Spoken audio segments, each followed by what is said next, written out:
Hello and good afternoon to all of you. सभी बच्चों को गुड आफ्टरनून। तो आज से जो है आपकी क्लासेस स्टार्ट हुई हैं हिस्ट्री की, ठीक है। और हिस्ट्री की इस क्लास में हम लोग सबसे पहले अराइवल ऑफ यूरोपियंस डिस्कस करेंगे, है ना। सबसे पहले सभी को गुड आफ्टरनून। और हिस्ट्री थोड़ा सा हम डिटेल में पढ़ते चलेंगे। देखो, अराइवल ऑफ यूरोपियंस के 3 लेक्चर हैं और जो ये 3 लेक्चर है ना, ठीक है। और जो ये 3 लेक्चर हैं, इन 3 लेक्चर में एक चीज़ नोटिस करना तुम, कि मैं तुमको पॉइंट बताती जाऊंगी कि किसमें तुमको ज़्यादा दिमाग लगाना है, किसमें तुमको कम दिमाग लगाना है। क्योंकि बहुत सारे टॉपिक्स ऐसे हैं जो हम कवर तो कर रहे हैं, लेकिन एग्जाम पॉइंट ऑफ व्यू से वो बहुत ज़्यादा ज़रूरी नहीं है। उसमें से अराइवल ऑफ यूरोपियन भी एक टॉपिक है, जो ऐसा टॉपिक है जिसके लेक्चर तो मैं 3 ले रही हूँ, क्योंकि मुझे कवर तो पूरा कराना है। लेकिन तुम्हारे एग्जाम में इससे क्वेश्चन हर साल नहीं फंसते हैं, इसीलिए जितना मैं बता रही हूँ उतना ही पढ़ना। ज़्यादा इसमें परेशान होने की ज़रूरत नहीं है, बहुत ज़्यादा दिमाग लगाने की भी ज़रूरत नहीं। जितना मैं बताती जाऊँगी उतना कर लेना। अराइवल ऑफ यूरोपियन, जिसमें मैं तुमको बताऊंगी कि डच कब भारत आए, उसके बाद ईस्ट इंडिया कंपनी कब भारत आई, ठीक है, पुर्तगाली कब भारत आई, ये सारी चीजें अपन डिस्कस करेंगे। जितना जितना बताती जाऊंगी उतना उतना करते जाना, बहुत ज्यादा इसमें नहीं करना है तुम्हें, ठीक है। गुड आफ्टरनून, राधे राधे, है ना। चलो,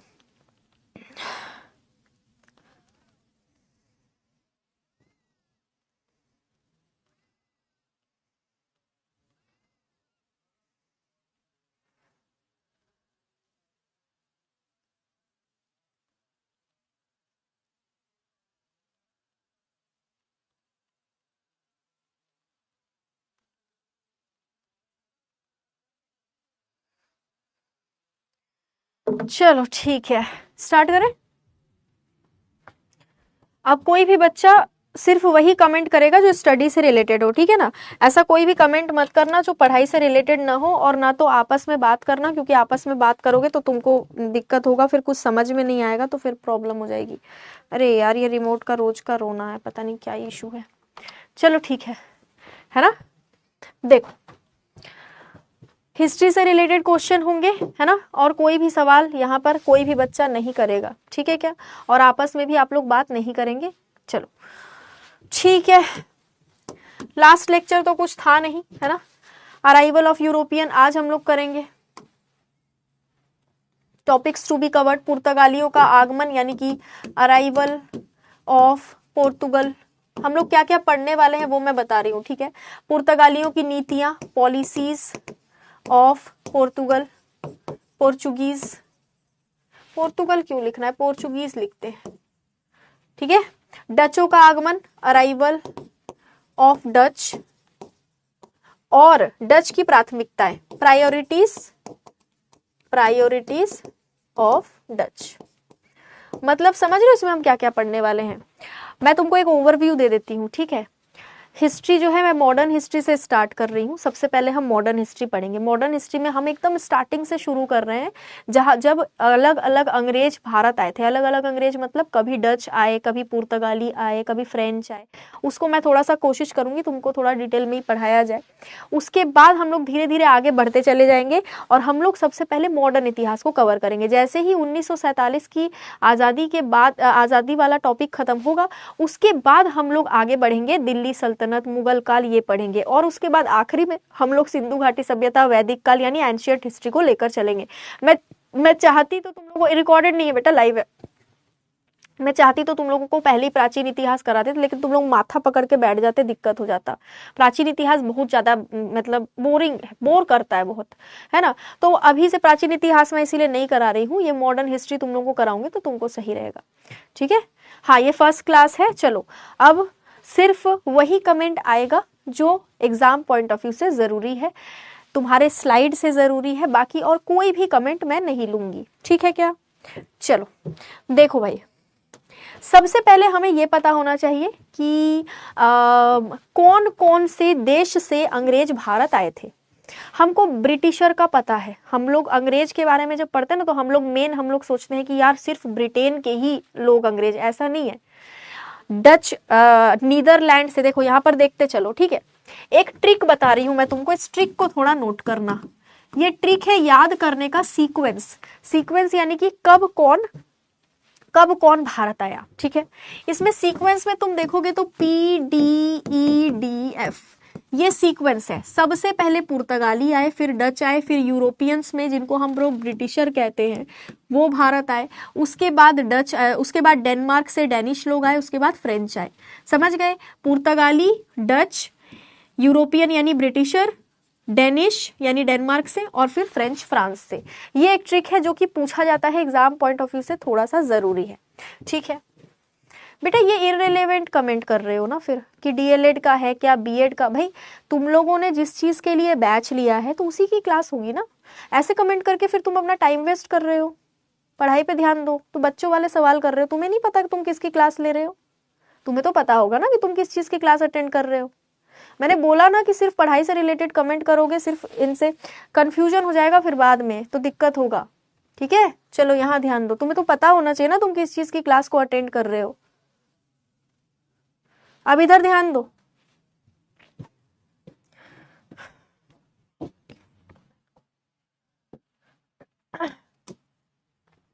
देखो, सबसे पहले पुर्तगाली आए। ये कहां से आए? पोर्तुगल से आए।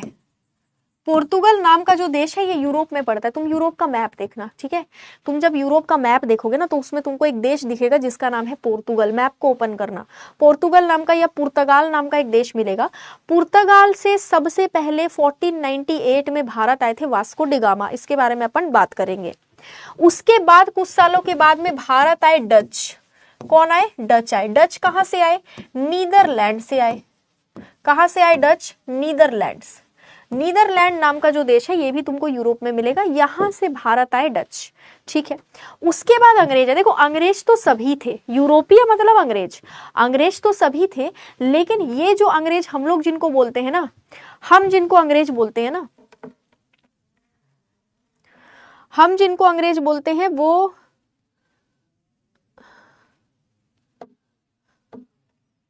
हम जिनको अंग्रेज बोलते हैं, हम मेनली उनको बोल रहे हैं जो ब्रिटेन के हैं, मतलब कि ब्रिटिश।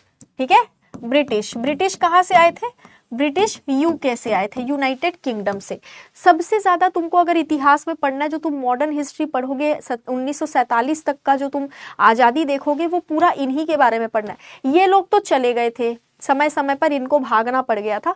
फ्रेंच काफी समय तक टिके हुए थे। फ्रांसीसी जो थे वो अंग्रेजों का बहुत कड़ा मुकाबला कर रहे थे। ये मैं तुमको आगे बताऊंगी कि क्यों।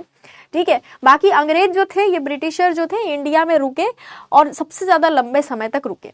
डेनिश, डेनिश लोग इंडिया आए थे। डेनिश कहां से आए होंगे? डेनिश आए थे डेनमार्क से। कहां से आए थे? डेनमार्क नाम का जो देश है वहां से डेनिश आए थे। फ्रांसीसी यानी कि फ्रेंच, फ्रेंच कहां से आए थे? फ्रेंच आए थे फ्रांस से। फ्रेंच कहां से आए थे? फ्रेंच फ्रांस से। तो इस तरीके से तुमको सीक्वेंस याद रखना है। यानी सबसे पहले पुर्तगाल से भारत आए, उसके बाद नीदरलैंड से। ऐसे क्यों लिख रही हूं मैं? ऐसे लिख देती हूँ ना। सबसे पहले पोर्चुगीज भारत आए, उसके बाद कौन आया? डच भारत आए। ठीक है, उसके बाद कौन आया? उसके बाद ब्रिटिश भारत आए, है ना, ब्रिटिश भारत आए।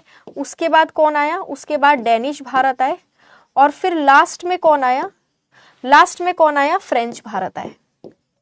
फ्रेंच भारत आए। बस तुमको ये सीक्वेंस समझ आ रहा है? सीक्वेंस समझ आ रहा है ये वाला? कोई डाउट तो नहीं है इस सीक्वेंस में? सीक्वेंस में क्या ही डाउट होगा, खैर, है ना, इसमें तो कोई डाउट तुमको होना नहीं चाहिए। मैं थोड़ा सा डीपली ही पढ़ाऊंगी, मैं कोशिश करूंगी थोड़ा सा डीपली पढ़ाने की। बाकी बहुत ज्यादा तुमको दिमाग इसमें लगाने की जरूरत नहीं है। मैं सही बता रही हूँ, तुम भी अगर प्रीवियस ईयर के पेपर उठा के देखोगे ना, तुम भी समझ जाओगे कि बहुत ज्यादा इसमें नहीं वो करता है, नहीं घुसता है। लेकिन हाँ, कुछ एक सवाल है जो पूछ लेता है। ठीक है, चलो बढ़ते हैं आगे। अब हम लोग, मैंने तुमको क्या बताया? मैंने तुमको बताया कि भाई सबसे पहले पोर्चुगीज भारत आए। अब पोर्चुगीज अगर सबसे पहले भारत आए हैं तो एक बात बताओ, कुछ ना कुछ इनका मकसद रहा होगा, है कि नहीं? मकसद के बिना क्या कहते हैं, ऑन रखिएगा चैट। बेटा मैं चैट तभी ऑन रखूंगी, ये मेरी एक शर्त है।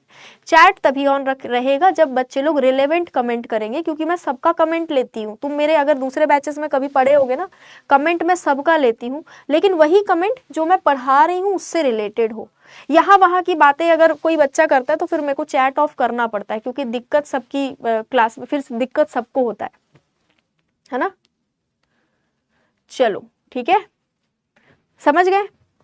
अब सबसे पहले अपन पढ़ेंगे पुर्तगालियों के बारे में। अब यहां पर ध्यान दो, 1498 में पुर्तगाली भारत आए थे, 1498 में। अब इन लोग का कुछ ना कुछ तो मकसद रहा होगा, ऐसे ही तो ये लोग इंडिया आए नहीं। इन लोगों ने सुन रखा था कि एक देश है जिस देश की मिट्टी बहुत बेहतरीन है, खेती किसानी बहुत बेहतरीन होती है, वहाँ मसाले वसाले की जो खेती है वो बहुत बेहतरीन होती है, थैंक यू गरिमा, है ना, बहुत मतलब फला फूला एरिया है, चलो चलते हैं, नाम सुन लिया था। अब यहाँ पर घूमते फिरते पुर्तगाली जो है, मैंने तुमको बताया था ना, यूरोप के मैप को देखोगे तो साइड में तुमको एक देश, ये देखो यूरोप का मैप है ना, ये यहाँ पर तुमको दिख रहा होगा पुर्तगाल, ये है पुर्तगाल नाम का देश। अब उस समय क्या था ना, उस समय स्वेज नहर नहीं बना था, बात को समझना मैं क्या कह रही हूँ, ठीक है, इधर ध्यान देना। उस समय स्वेज नहर नहीं बना था। अब अगर स्वेज नहर नहीं बना था तो एक बात बताओ, स्वेज नहर अभी यहाँ पर है, यहाँ पर स्वेज नहर है, ठीक है, स्वेज नहर उस टाइम नहीं बना था, तो पूरा घूम के इन लोगों को अफ्रीका कॉन्टिनेंट, अफ्रीका महाद्वीप घूम के इनको भारत आना पड़ा होगा। अब तुम देखो यहाँ पर ध्यान से, ये पुर्तगाल नाम का देश है, ठीक है। अब उस समय स्वेज नहर जो है यहाँ पर ये नहीं बना था। अगर स्वेज नहर बन जाता, अभी तो स्वेज नहर है, अगर तब बन जाता तो भारत से इधर पहुंचने का जो रास्ता है वो कितना छोटा हो जाता। अभी भारत से पुर्तगाल पहुंचने का रास्ता बहुत छोटा है कि नहीं? अभी भारत से यहाँ तक पहुंचने का रास्ता बहुत छोटा है, देखो ना तुम, स्वेज नहर बन गया है, लेकिन 1498 में तो नहीं बना था। अब नहीं बना था तो पुर्तगालियों ने सुन तो रखा था कि भैया एक ऐसा देश है जहाँ ये सब है, ऐसा वैसा बहुत कुछ सुन रखा था। उन्होंने बोला यार चलते हैं ना, देखते हैं ना क्या है। अब आने का इन लोगों का देखो, तुम कहाँ से आए, यहाँ से शिप में बैठे इन लोग, जहाज में बैठा, वो क्या नाम है उसका, वास्को डी गामा। अब यहाँ से वो आया पूरा घूम कर बिल्कुल अफ्रीका महाद्वीप को पार करके बिल्कुल यहाँ पर वो पहुंचा 1498 में। यहाँ पर कब पहुंचा? 1498 में वो यहाँ पर पहुंचा। अब तुमको इस चीज से क्या समझ में आ रहा है? तुमको इस चीज से ये समझ आ रहा होगा कि पुर्तगाली लोग जहाज वगैरह में आए थे, और भाई इतना लंबा दूरी तय करना मामूली बात थोड़ी है। अभी अगर हम या तुम बैठ जाए ना जहाज में और इतना लंबा दूरी तय करने चले जाए, हमको उल्टी होने लगेगा, चक्कर आने लगेगा, हम पागल हो जाएंगे। जैसे बस में बहुत लोगों को उल्टी होता है ना, समुद्र में जहाज में भी होता है उल्टी, ऐसे ऐसे चलता है ना, समझ रहे हो? तो ये इन लोग मतलब इतना लंबा दूरी, मतलब कई महीनों का समय लगा होगा, तो इन लोगों को इस चीज की आदत थी, इससे ये समझ में आता है, ऐसे ही नहीं मुंह उठा के चले आए थे, है कि नहीं? इनको इस चीज की आदत थी, और ये लोग शिप वगैरह के निर्माण में बहुत आगे थे। सिंपल सी चीज है, इनकी नौसेना बहुत बेहतरीन थी, इनका नेवी बहुत शानदार रहा, और वहाँ की जो आम जनता थी वो लोग भी जहाज वगैरह बनाने का काम करते रहे होंगे, तभी इन लोग इतना लंबा रास्ता करके तय करके आने का सोचे हैं, है कि नहीं? समझ रहे हो? तो यहाँ पर वास्को डी गामा नाम का जो व्यक्ति था वो इंडिया चला आया। इंडिया के कहाँ पर आया? कैलीकट में आया। अब कैलीकट वाला जो जगह है वो कलकत्ता मत समझ लेना, ठीक है? कैलीकट वाला जो जगह है वो तुमको आज के समय में मिलेगा केरला में। अब केरला ही क्यों पहुंचा? क्योंकि देखो वहां पर इसको बंदरगाह मिला, वो पहुंच गया वहां पर। केरला में एक आदमी था जैमोरिन नाम का, उस समय शासक वो केरला का था, जैमोरिन के पास ये आया। अब ठीक है, इंडिया के किस प्लेस पर? कैलीकट पहुंचे थे ये, है ना, ठीक है। Vasco D gamma reached Calicut, ठीक है, एंड रिसीव्ड बाय जैमोरिन वहां पर रूलर था, वो रूल कर रहा था। जब ये पहुंचे, अब उस समय होता क्या था कि अगर कोई दूसरी देश से आ रहा है ना, तो वो भाई कुछ ना कुछ मकसद से ही तो आया था ना, वो व्यापार करने आया था। अब बताओ, आया है व्यापार करने, ऑलरेडी समझना चीजों को, ऑलरेडी भारत में उस समय अरब ट्रेडर्स थे, अरब के व्यापारी भारत में उस समय ऑलरेडी थे, अरब व्यापारी। उन लोगों का व्यापार बहुत अच्छा चल रहा था, दुनिया भर की चीजें भारत से उन लोग ले लेके अपने अरब देशों में भेज रहे थे। उन लोग पैर जमा चुके थे, भारत के शासकों के साथ भी उनका अच्छा जमता था। जमा जमाया धंधा अगर किसी का चौपट करने कोई आ जाए तो बर्दाश्त होगा? नहीं होगा। अब यहाँ पर यही दिक्कत हुई। इंडिया में उस समय पर अरब व्यापारी व्यापार कर रहे थे, शासकों का उनको समर्थन था कि हाँ भैया करो, उसके बदले में हमें कुछ हिस्सा पैसे के रूप में तुम दे देना, जो भी तुम्हारा फायदा होगा उसमें प्रॉफिट में कुछ % हिस्सा हमें देना। बढ़िया चल रहा था। अब पता चलता है अरब व्यापारियों को कि पुर्तगाल से एक आदमी चला आया है और उसके साथ में जो है मतलब वो जो है व्यापार करने के उद्देश्य से भारत आया है। अब बोला यार ये तो दिक्कत वाली बात है। तो यहाँ पर जैमोरिन ने उसका स्वागत किया। ये सुन के उन लोगों का दिमाग और खराब हो गया। ठीक है, इन लोगों का हिंदी में पढ़ाई है तो बेटा इंग्लिश में तो दोनों में ही लिखा है ना। ये तो हिंदी है और वो इंग्लिश है, सिर्फ हिंदी में नहीं पढ़ा सकते ना सोनालिका, क्योंकि यहाँ पर इंग्लिश मीडियम के भी तो बच्चे हैं, मुझे तो बाइलिंगुअल पढ़ाना पड़ेगा ना। तुमने जब बैच लिया होगा उसमें लिखा होगा, देखना इंग्लिश बैच, मतलब हिंदी भी और इंग्लिश भी। तो सिर्फ हिंदी में नहीं पढ़ाना है ना, इंग्लिश में भी पढ़ाना है, बाकी बच्चों का भी तो देखना पड़ेगा। ठीक है, तो जो कुछ भी लिखा है वो हिंदी इंग्लिश दोनों में तुमको लिखा हुआ मिलेगा, सिर्फ हिंदी में भी नहीं सिर्फ इंग्लिश में भी नहीं, ताकि दोनों बच्चों को दिक्कत ना हो। ठीक है, अच्छा अब आगे देखो, आप सुनो मेरी बात मैं क्या कह रही हूँ, वो बीच में बोलोगे तो फिर चीजें वो हो जाती हैं। अब देखो क्या होता है। अब होता यह है कि जैमोरिन ने इनको एक्सेप्ट क्यों किया, रिसीव क्यों किया। वो रिसीव इसलिए करा क्योंकि जब भी कोई फॉरेन से इंडिया आता था, है ना, जब भी कोई फॉरेन से इंडिया आता था भारी भरकम गिफ्ट लेके आते थे। ठीक है, भारी भरकम गिफ्ट लेके आते थे, समझ गए क्या।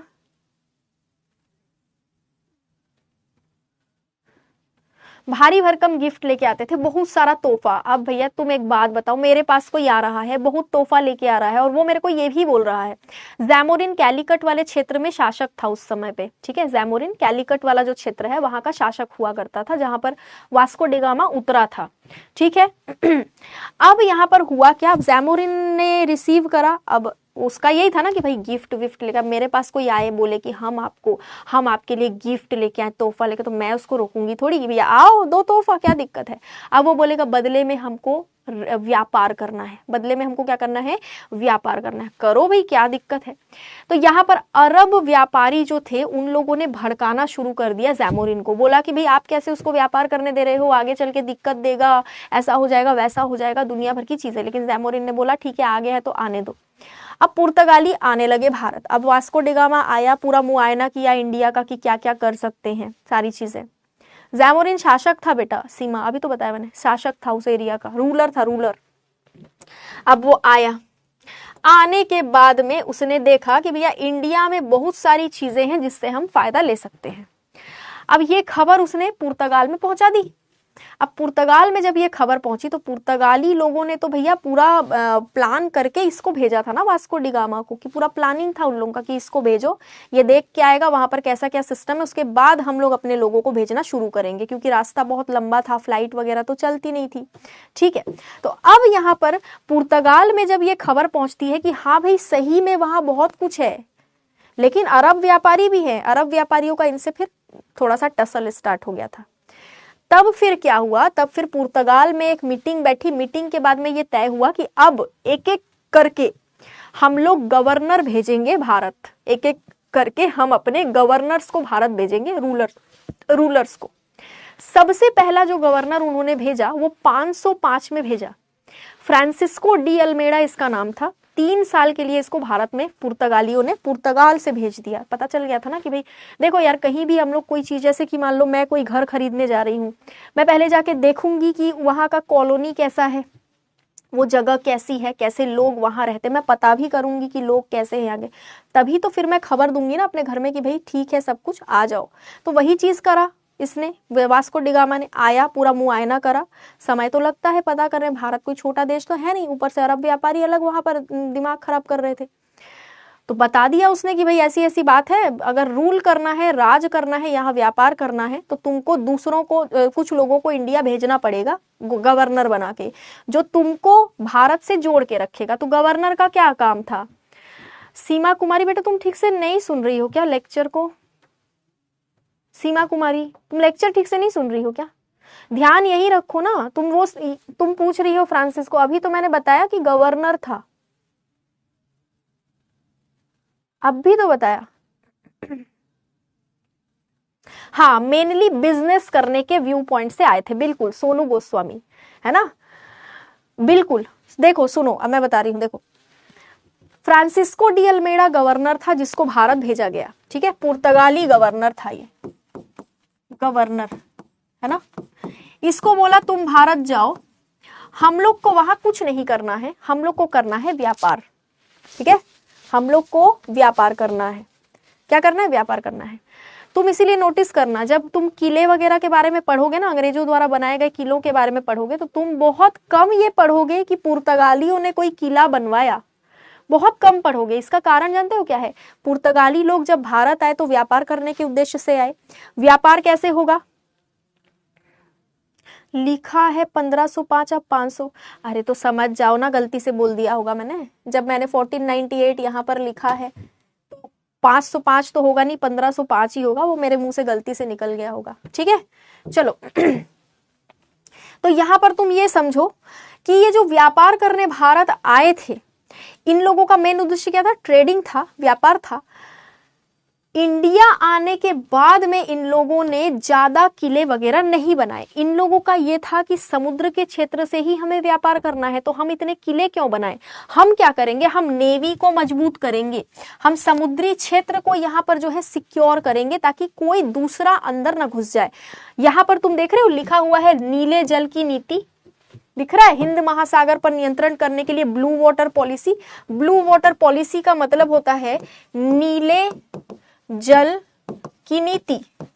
जब फ्रांसिस्को डी अल्मेडा भारत आया था ना, फ्रांसिस्को डी अल्मेडा को गवर्नर बना के भारत भेजा गया था ना, तो उस समय पर इसने भारत आकर के किले विले ज्यादा नहीं बनवाए। इसने क्या करा? इसने खुद को सिक्योर करने के लिए, पुर्तगालियों के व्यापार को सिक्योर करने के लिए सबसे पहले ये किया कि ऐसा नीति लेके आओ कि हिंद महासागर वाले क्षेत्र से या अरब सागर वाले क्षेत्र से कोई भी भारत में ना घुस सके, दूसरा कोई अंग्रेज। भाई नहीं तो क्या होता, यहाँ यूरोप में कितने सारे देश हैं, आसपास के देशों में तो खबर फैली गई थी कि ये भारत गए हैं और इनको बहुत फायदा हो रहा है, तो सब उठ के चले आएंगे ना यहाँ। तो इन्होंने सबसे पहले क्या करा, हिंद महासागर, अरब सागर, ये हर एक एरिया में ना एक परमिट सिस्टम जारी कर दिया। परमिट सिस्टम यानी कि अनुमति लेके ही तुम यहाँ पर घुस सकते हो। पुर्तगालियों ने कर, बताओ, देश हमारा, पुर्तगाली परमिट सिस्टम जारी कर रहे हैं।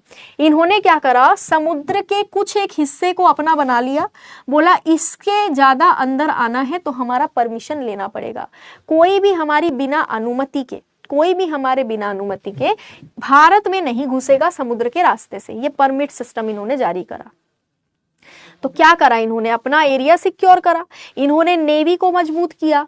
इन लोगों ने बोला कि किला बना के क्या करेंगे, अगर दूसरे देश से कोई यहाँ पर एंटर कर जाता है तो किला वगैरह बना के क्या करेंगे अपन, है ना, अपन नेवी को मजबूत करेंगे।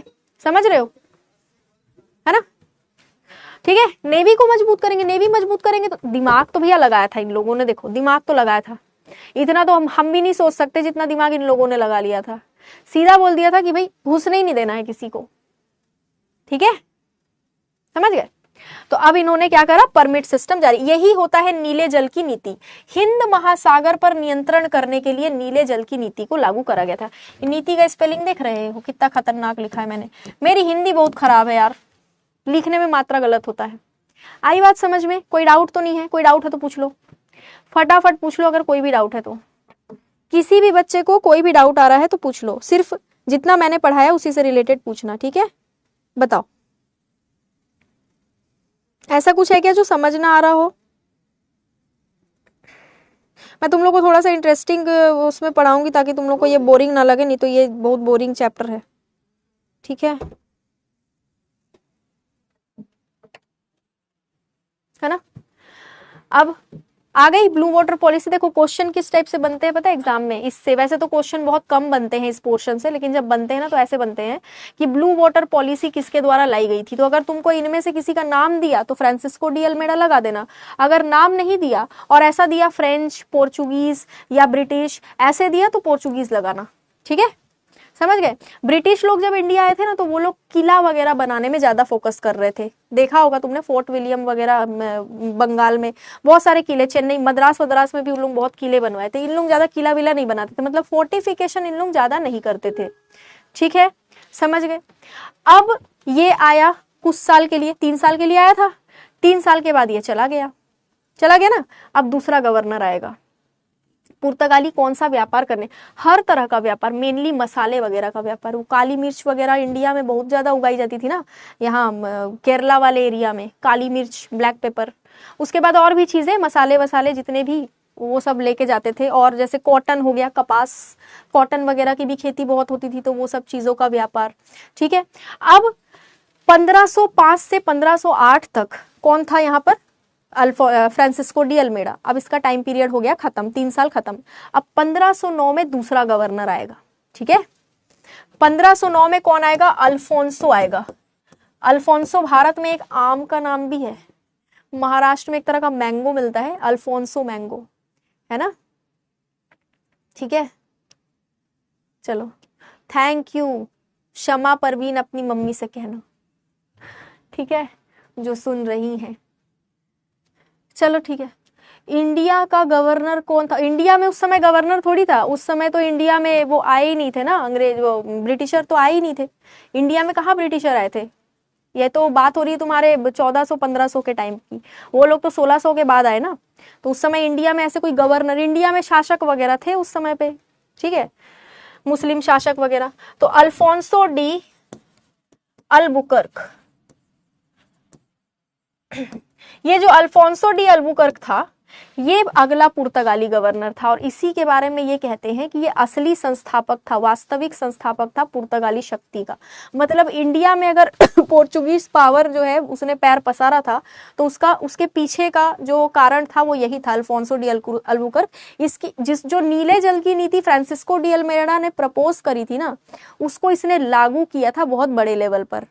मतलब इसने पूरा परमिट सिस्टम विस्टम जारी करके पूरा लागू कर दिया था कि कोई घुस नहीं जाना चाहिए यहाँ पर। ठीक है। मेनली द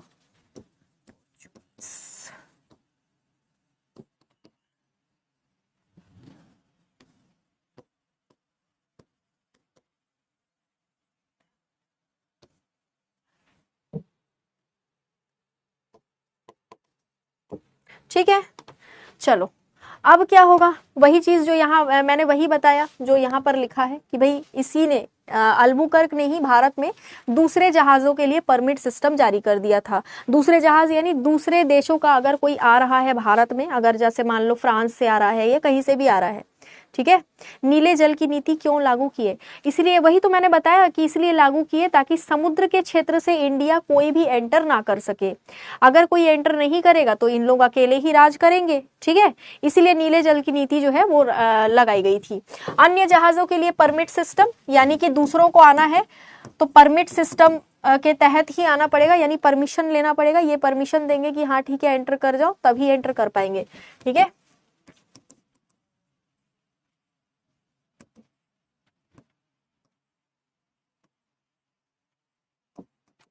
अब यहाँ पर क्या होता है, प्रमुख जहाज निर्माण केंद्रों पर मजबूत पकड़ बनाई थी। अब सिंपल सी चीज है यार, इन लोग अपना नेवी मजबूत कर रहे थे, इन लोग समुद्री क्षेत्र को मेनली कंट्रोल करने की कोशिश कर रहे थे। तो ये भारत में जितने भी जहाज निर्माण केंद्र है, जहां पर जहाज बनाए जाते थे, उन क्षेत्रों को तो कंट्रोल करेंगे ही, है कि नहीं। अब जहाज निर्माण केंद्र जो है भारत के तटीय क्षेत्रों में थे उस समय पे, तो उन एरियाज को ये लोग कंट्रोल कर रहे थे।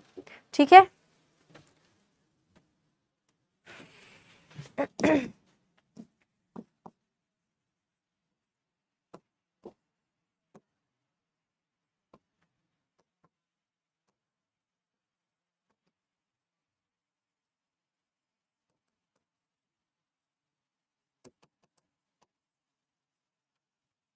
अब नेक्स्ट क्या होता है, बीजापुर के सुल्तान से इन्होंने गोवा को ले लिया। अब मेरी बात को समझना, बीजापुर कहाँ पड़ता है, आज के समय में तुम कर्नाटक में चले जाओ, ठीक है, कर्नाटक में जाओगे तो वहां पर महाराष्ट्र और कर्नाटक के बॉर्डर के पास जाओ तो बीजापुर वाला एरिया तुमको उधर मिलेगा, कर्नाटक वाले क्षेत्र में। ये जो बीजापुर वाला एरिया है, इसका जो शासक था उस समय, जो सुल्तान था, मेनली उसके पास में कंट्रोल था गोवा का। अब इन लोग आए, इनको क्या चाहिए था, तटीय क्षेत्र चाहिए था। पुर्तगालियों को क्या चाहिए था, लोग व्यापार के लिए आए थे, इनको चाहिए था कि हम ऐसे ऐसे जगहों को कब्जा करें जो क्षेत्र समुद्र से लगते हैं। अब तुम गोवा को देख लो, दमन दीव को देख लो, दादर नागर हवेली को देख लो, सब एरिया तुम्हारे समुद्र से लगते हैं ना, सारे के सारे अरब सागर से लगते हैं। मैप को देखना जरा, यहाँ पर है ना, यहाँ पर गोवा है, ठीक है, यहाँ पर गोवा है, ऊपर में तुम चले जाओ गुजरात के पास तो दादर नागर हवेली है। तो इन लोग ना तटीय क्षेत्रों को कब्जा करने के लिए बैठ गए थे। अब नीचे यहाँ पर कर्नाटक वाला एरिया था, यहाँ पर बीजापुर का सुल्तान था। उस समय कर्नाटक को कर्नाटक नहीं बोलते थे, बीजापुर वाला एरिया भी काफी बड़ा हुआ करता था, जिसके अंडर ही एरिया आता था गोवा वाला एरिया। तो बीजापुर का जो सुल्तान था एक तरह से उसी के अंडर गोवा वाला एरिया था। तो उससे ये भिड़ गए, बोले कि भाई सुनो, तुमको भी शांति से रहना है, हमें भी शांति से रहना है, तो हमें जो है ये वाला एरिया दे दो चुपचाप। तो थोड़ा सा संघर्ष हुआ था। उसके बाद में इन लोगों ने 1510 में यहाँ पर बीजापुर के सुल्तान से गोवा को ले लिया। ठीक है, और तुम देखना भारत को आजादी मिल चुकी थी 1947 में, लेकिन इन लोग गोवा को छोड़ के नहीं जा रहे थे, है ना। बाद में ऑपरेशन विजय करवाया गया लॉन्च, जिसमें आर्मी और एयरफोर्स ने मिलकर इन लोगों को गोवा से निकाला था। ठीक है, इन लोग जा ही नहीं रहे थे, गोवा में ही रह गए थे। और आज भी तुम गोवा चले जाओ, कुछ पुर्तगाली तुमको आज भी गोवा में मिल जाएंगे, है ना। चलो तो देखो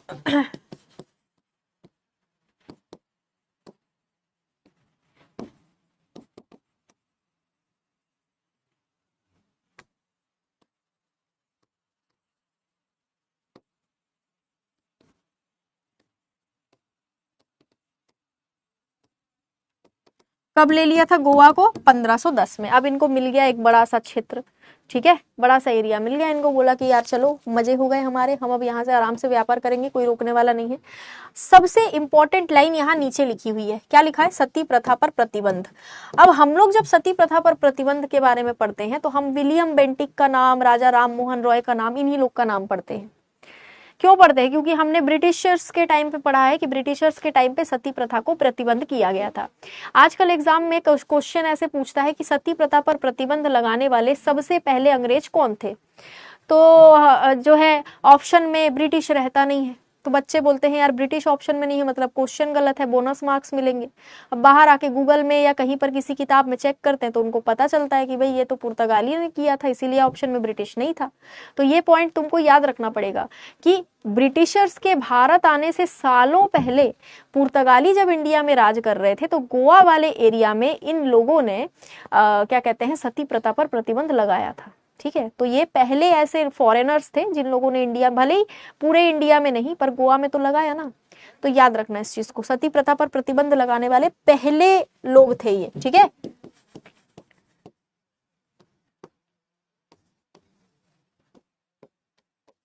कहां पर बैन लगाया था? सिर्फ गोवा में। ये याद रखना, थोड़ा सा एग्जाम पॉइंट ऑफ व्यू से जरूरी है ये लाइन। अब क्या होगा?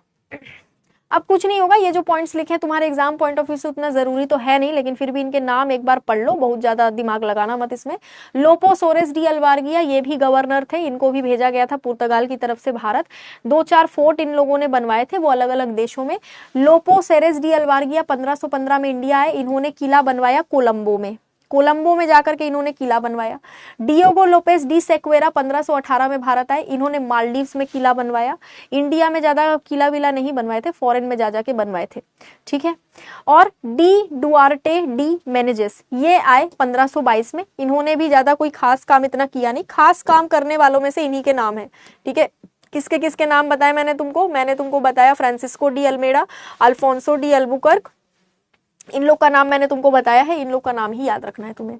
बाद में तुम देखोगे आगे चल के गोवा को इन लोगों ने अपना राजधानी बना दिया था, है ना, गोवा को इन लोगों ने अपना कैपिटल बना दिया था। इसके बाद आया एक व्यक्ति जिसको नीनो दा कून्हा कहते हैं। क्या कहते हैं इसको? नीनो दा कून्हा। नीनो दा कून्हा भी गवर्नर था, ये 1529 में भारत आया। इसने क्या करा, मैंने भी क्या बोला, राजधानी को बाद में शिफ्ट किया गया था, तो तुम इसका नाम याद रखना। ये बीच में जो 2 लोगों के नाम मैंने लिए ना, इनको स्किप करोगे तो भी चल जाएगा, इनको उतना इंपॉर्टेंट नहीं है, नहीं पूछता है। इनका नाम पूछता है, नीनो दा कून्हा। नीनो दा कून्हा ये भारत आया। ठीक है, कब आया? 1529 में ये भारत आया। इसने सबसे पहला काम क्या करा, इसने बोला कि सुनो यार, एक काम करते हैं, अभी तक तो हमारा जो कैपिटल है वो हमने कोचीन रख रखा है, अब हम लोग कोचीन से हट के गोवा को ही कैपिटल बना लेते हैं अपना राजधानी, क्योंकि हम लोग गोवा में अच्छे तरीके से सेटल। गोवा क्या था ना, छोटा सा जगह था, और वहां पर इन लोगों ने ना जब कब्जा करा तो दिक्कत इनको नहीं हुआ, क्योंकि छोटा सा एरिया, ज्यादा वहां पर लोग भी नहीं थे, तो इन लोग अपने लोगों को बसाने लगे, तो वो गोवा का एरिया इनका ही हो गया। है ना। तो इन्होंने बोला यार कोचीन वोचीन को हटाओ, यहाँ पर गोवा में कैपिटल शिफ्ट कर दो। तो क्वेश्चन में पूछा जाता है कि ऐसा कौन सा पुर्तगाली गवर्नर था जिसने इनका मेन जो राजधानी है उसको गोवा में शिफ्ट करा था। तो ये था नीनो दा कून्हा, नाम याद रखना, ठीक है। थोड़ा सा अजीब सा नाम है लेकिन कोई बात नहीं, पढ़ना तो पड़ेगा, है ना।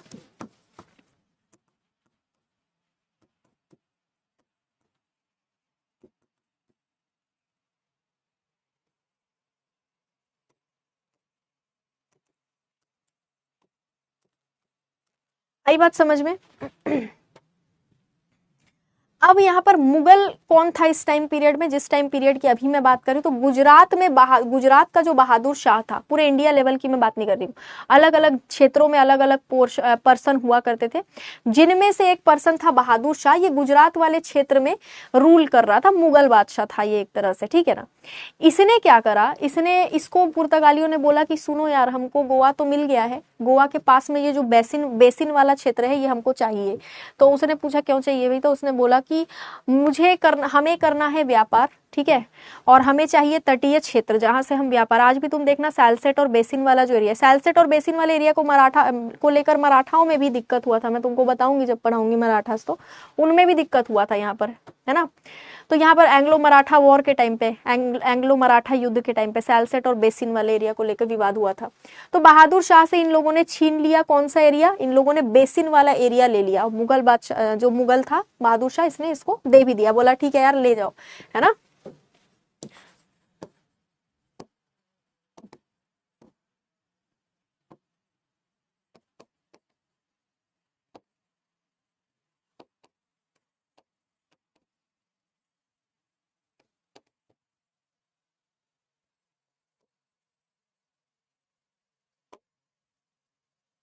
ठीक है। अब बचा कौन सा जगह था, बचा था बंगाल। इधर के एरिया में तो ये लोग कब्जा करने लगे, इधर केरला में कर लिया था पहले ही, केरला में काफी समय तक राज करा, फिर कर्नाटक वाले क्षेत्र में भी थोड़ा बहुत एरिया कब्जाया। उधर इन लोगों ने क्या कहते हैं, गोवा वाले एरिया को भी अपना बना लिया, बेसिन वाले एरिया को अपना। अब बचा था उधर वाला क्षेत्र, पूर्वी तट बचा था।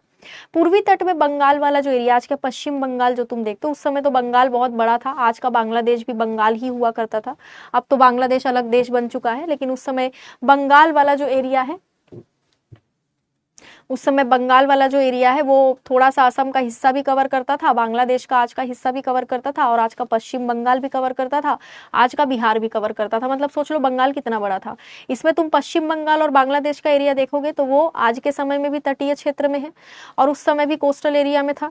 तो कोस्टल एरिया में ये कोस्ट को कवर करते, कोस्ट वाले एरिया को, और पुर्तगाली ऐसी ही जगह को ढूंढते थे जहां पर उन लोगों को तट मिल जाए ताकि उन लोग व्यापार आराम से कर सकें।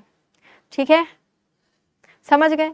तो यहां पर देखना, बंगाल में पुर्तगाली प्रभाव को बढ़ाने का बाद में इन लोगों ने सोच लिया।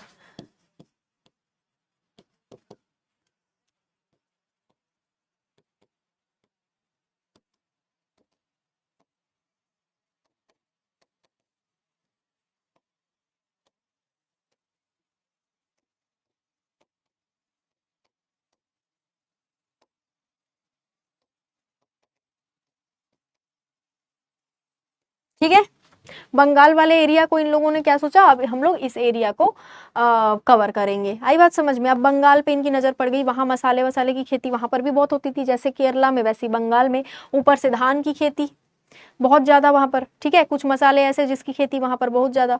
तो इस चीज को लेकर इन लोगों ने बोला व्यापार तो वहां से भी हो सकता है, तो वहां पर समुद्र से सीमा भी लगती है, तो चीजों को ट्रांसफर करने में भी दिक्कत नहीं होगी। तो बंगाल वाले एरिया को भी इन लोगों ने कैप्चर करने की सोची।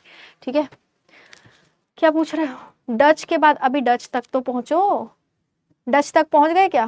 थोड़ा डीप में, इससे ज्यादा डीप में क्या पढ़ाऊं, जितना हुआ था उतना तो मैंने तुमको बता ही दिया। देखो बेटा, एक चीज ध्यान रखो, हमको ना ग्रंथ नहीं लिखना है, हमको पेपर निकालना है। और मैंने तुमको जब लेक्चर स्टार्ट हुआ ना, मैंने तुमको एक पॉइंट बोला था, अराइवल ऑफ यूरोपियन से इक्का दुक्का सवाल 2-4 साल में एक बार आता है। इसमें टाइम वेस्ट मत करो, जितना बता रही हूँ उतना ही पढ़ो, नहीं तो फिर ग्रंथ लिखना है तो बताओ, तो फिर मैं ग्रंथ लिखवा सकती हूँ, मेरे को कोई दिक्कत नहीं है ना। तो बहुत ज्यादा इसमें परेशान होने की जरूरत नहीं है, उतना ही पढ़ो जिसमें जितना तुम्हारे पेपर में पूछता है। एक बार प्रीवियस ईयर पेपर को देखना, ठीक है। प्रीवियस ईयर पेपर को देख के ही तुम समझ पाओगे कि कौन से पोर्शन से कितना पूछता है, और मैं तुमको बिल्कुल उसी हिसाब से पढ़ा रही हूँ। बहुत ज़्यादा तुमको वो नहीं करना है, परेशान नहीं होना है। बाकी आज इतना ही रखते हैं, ठीक है। मिलते हैं अगले क्लास में। और कल तुम्हारी क्लास नहीं होगी, कल मैंने ऑफ लिया हुआ है, तो कल वेट मत करना, है ना। हम लोग मिलेंगे परसों, और इससे रिलेटेड कोई डाउट हो तो मेरे से तुम लोग परसों की क्लास में पूछ लेना, ठीक है। आज हम लोग मेनली पोर्चुगीज पढ़ रहे थे, इसको देख लेना एक बार, पीडीएफ को ढंग से पढ़ लेना, है ना। चलो ठीक है। और प्रीवियस ईयर पेपर एक बार तुम लोग भी जरूर देख लेना, है ना, ताकि तुम लोग को भी थोड़ा आइडिया लग जाए कि यार कितना पढ़ना है कितना छोड़ना है। हर चीज नहीं पढ़ना है तुम्हें भी, है ना।